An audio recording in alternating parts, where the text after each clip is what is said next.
Class 10th की science की class है। इसके अंतर्गत हम मेटलर्जिकल प्रोसेस के बारे में पिछले वीडियो में आपके साथ चर्चा कर रहे थे। This is class 10th subject science और जो टॉपिक है वो है metals and non metals. Metals और नॉन मेटल्स के अंदर हम चर्चाओं में थे। पिछले वीडियो में हम चर्चा कर रहे थे कंसंट्रेशन ऑफ ओर का कंसंट्रेशन कैसे करते हैं, उसी के आगे से हम बढ़ेंगे। इसका मतलब ये जो वीडियो है पिछले वीडियो से लिंक्ड है। पिछले वीडियो को जब तक आप नहीं देखेंगे तो इस वीडियो को समझना थोड़ा जटिल होगा।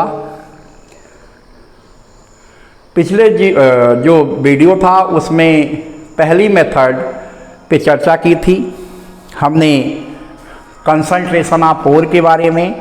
उसमें पहली मेथड हमने एम्प्लाई जो की थी, जो डिस्क्रिप्शन हमने दिया था, that is about froth flotation process के बारे में था। आज हम अभी चर्चा करेंगे यहाँ पर gravity separation method. Gravity separation method में सेपरेशन मीन्स अलग करना। कंसंट्रेशन ऑफ ओर का मतलब, वास्तविक मतलब हम आपको समझा देते हैं। कंसंट्रेशन ऑफ ओर का मतलब ये होता है कि इम्प्यूरिटीज को कम करना और ओर पार्टिकल्स की क्वांटिटी को बढ़ाना। इम्प्यूरिटीज को कम करें, और पार्टिकल्स की क्वांटिटी को बढ़ाएं, that is concentration of ore. तो ग्रेविटी सेपरेशन मेथड पर्टिकुलर किसके लिए यूज करते हैं? जब ओर पार्टिकल्स, यहां लिख रहा हूं, आर हैवियर, और particles are heavier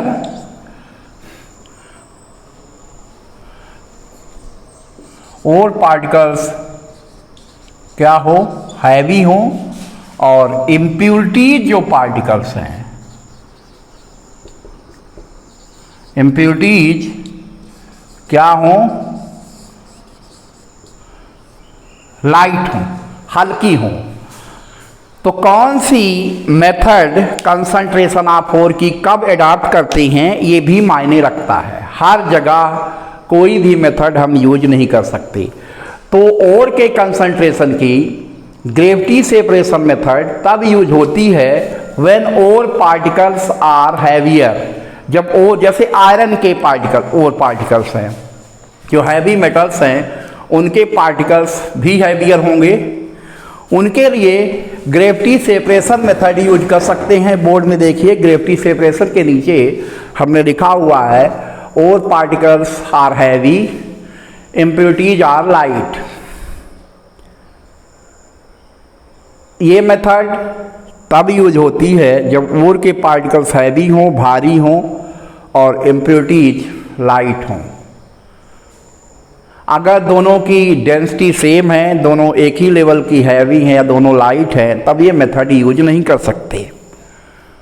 पर्टिकुलर जैसे आयरन हैवियर मेटल है, उसके मेटलर्जिकल प्रोसेस में उसके ओर के कंसंट्रेशन के लिए ग्रेविटी सेपरेशन मेथड यूज कर सकते हैं।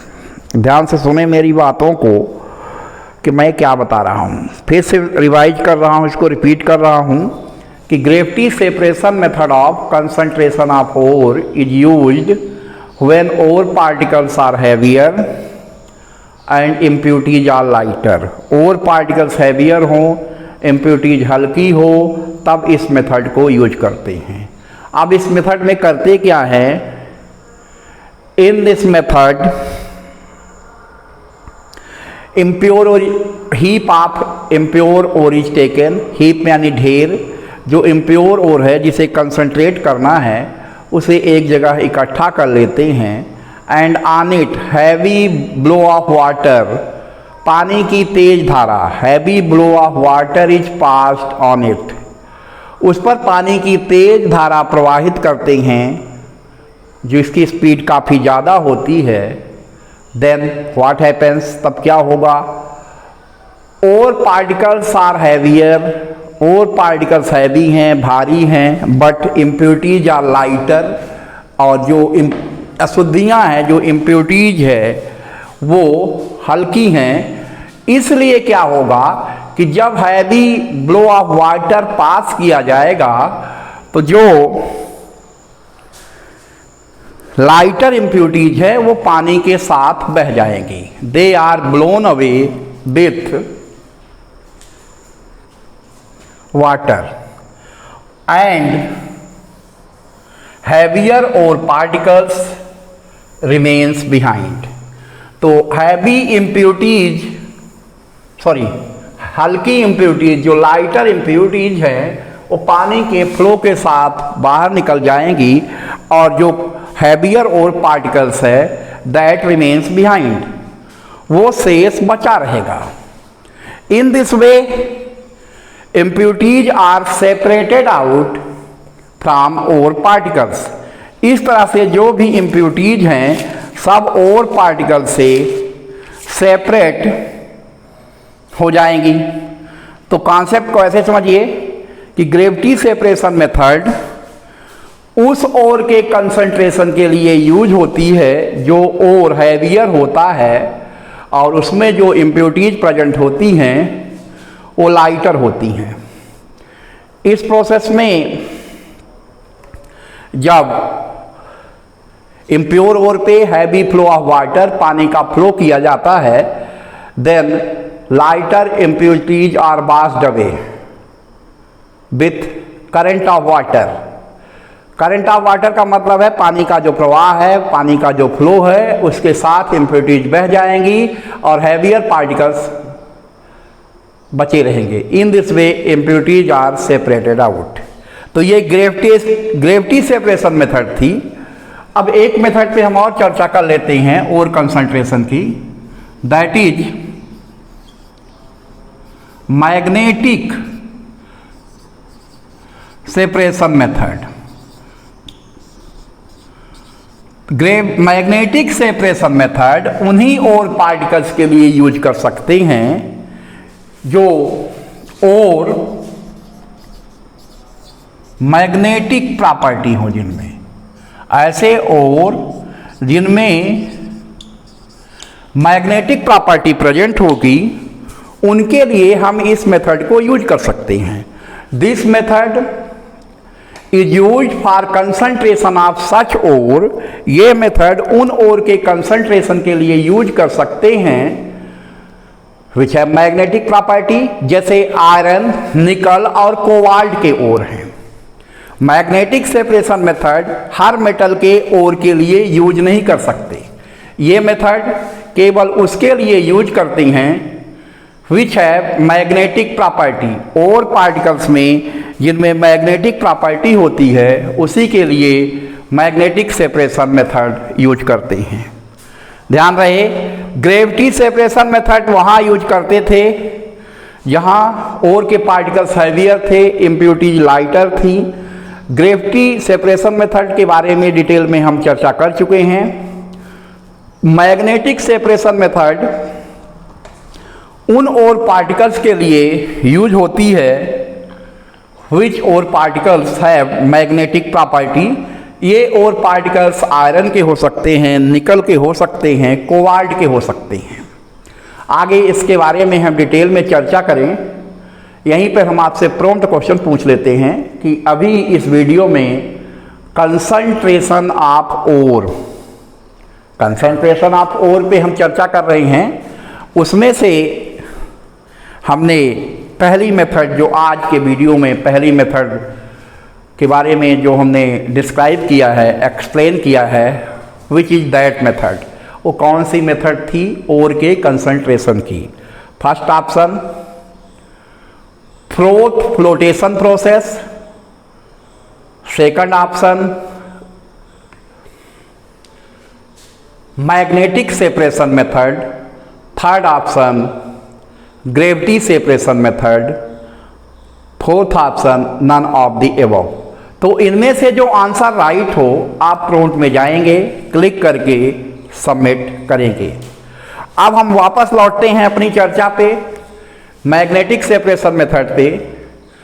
मैग्नेटिक सेपरेशन मेथड पर्टिकुलर उन और पार्टिकल्स के लिए यूज करते हैं विच है मैग्नेटिक प्रॉपर्टी, जिनमें मैग्नेटिक प्रॉपर्टी प्रेजेंट होती है। अब मैग्नेटिक प्रॉपर्टी किन और पार्टिकल्स में प्रेजेंट होगी? वो मैग्नेटिक मेटल्स जो होंगे जिनमें मैग्नेटिक प्रॉपर्टी अटेन्स करने की कैपेसिटी होती है, वो मेनली सबसे ज़्यादा मैग्नेटिक प्रॉपर्टी आयरन में होती है, निकल में भी कुछ मैग्नेटिक प्रॉपर्टी है, कोबाल्ट में भी है। इनके और के कंसंट्रेशन के लिए मैग्नेटिक सेपरेशन मेथड यूज कर सकते हैं। इस मेथड में करते क्या हैं? जो अनकंसंट्रेटेड और होता है उसे मैग्नेटिक बेल्ट पे पास करते हैं। ऐसे बेल्ट लगे होते हैं जिनमें मैग्नेटिज्म की प्रॉपर्टी होती है, जो मैग्नेट से बने होते हैं। तो मैग्नेटिक बेल्ट पे जब पास करेंगे इम्प्योर ओर को, तो उस कंडीशन में और पार्टिकल्स में मैग्नेटिक प्रॉपर्टी है तो वो बेल्ट से चिपक जाएंगे। They stick with the belt, और particles are sticked with magnetic belt, but impurities are separated out. और इम्प्यूरिटीज उनके साथ चिपकेंगी नहीं, वो नीचे गिर जाएंगी। ध्यान रखिए, हमने जो बेल्ट यूज किया है और पार्टिकल्स को सेपरेट करने के लिए, वो मैग्नेटिक बेल्ट है। अब मैग्नेटिक बेल्ट से होकर जब और पार्टिकल्स को हम पास करेंगे, व्हेन और particle is pass through magnetic belt, जब और पार्टिकल्स में से मैग्नेटिक बेल्ट को पास करेंगे तो क्या होगा? Then what happens? Then magnetic और particles are sticked on magnetic belt. Magnetic belt पे जो मैग्नेटिक और पार्टिकल्स है वो चिपक जाएंगे और इम्प्यूरिटीज अलग हो जाएंगे। They are separated out. हमारा उद्देश्य ही था इम्प्यूरिटीज को सेपरेट करना। अब सवाल ये उठता है कि मैग्नेटिक बेल्ट से वो चिपके हुए हैं और पार्टिकल्स, उनको कैसे अलग करेंगे? तो वास्तव में जो ये मैग्नेट होते हैं, जो मैग्नेटिक बेल्ट बना होता है, वो इलेक्ट्रोमैग्नेट का होता है, जो इलेक्ट्रिसिटी के हेल्प से मैग्नेटिक प्रॉपर्टी डेवलप करते हैं। तो जब करंट का फ्लो हम बंद कर देंगे तो इम्प्यूरिटीज को अलग हटा लेने के बाद हम करंट के फ्लो को बंद कर देंगे तो मैग्नेटिक प्रॉपर्टी खत्म हो जाएगी। किसकी? मैग्नेटिक बेल्ट की। तो अपने आप जो और पार्टिकल उससे चिपके हुए हैं वो नीचे गिर जाएंगे और उन्हें अलग से कलेक्ट कर लेंगे। तो ऐसे ये समझिए कि सबसे पहले हमने मैग्नेटिक बेल्ट पे और पार्टिकल्स को पास किया, तो उसमें से और पार्टिकल्स मैग्नेटिक बेल्ट पे आकर चिपक गए, वो मैग्नेटिक बेल्ट पे आके चिपक गए। इम्प्यूरिटीज अलग हो गई, उसको साफ करके अलग कर लिया गया। अब और पार्टिकल मैग्नेटिक बेल्ट पे चिपके हुए हैं, उन्हें मैग्नेटिक बेल्ट से अलग हटाना है, तो इलेक्ट्रिक करंट की सप्लाई बंद कर देते हैं। तो जो मैग्नेटिक बेल्ट्स है वो नॉन मैग्नेटिक हो जाएंगे, उनमें मैग्नेटिक प्रॉपर्टी नहीं रह जाएगी। तब और के पार्टिकल्स भी जो चिपके हुए हैं उससे अलग हो जाएंगे, और जब वो अलग हो जाएंगे then they are separated out, तब उन्हें हम अलग कर लेंगे। तो आज के वीडियो में हमारी चर्चा मेनली दो मेथड्स पे हुई है। ये जो मेथड्स हैं they are gravity separation method and magnetic separation method. अगले वीडियोज में जो अगले वीडियोज आएंगे अभी मेटलर्जी से ही रिलेटेड रहेंगे।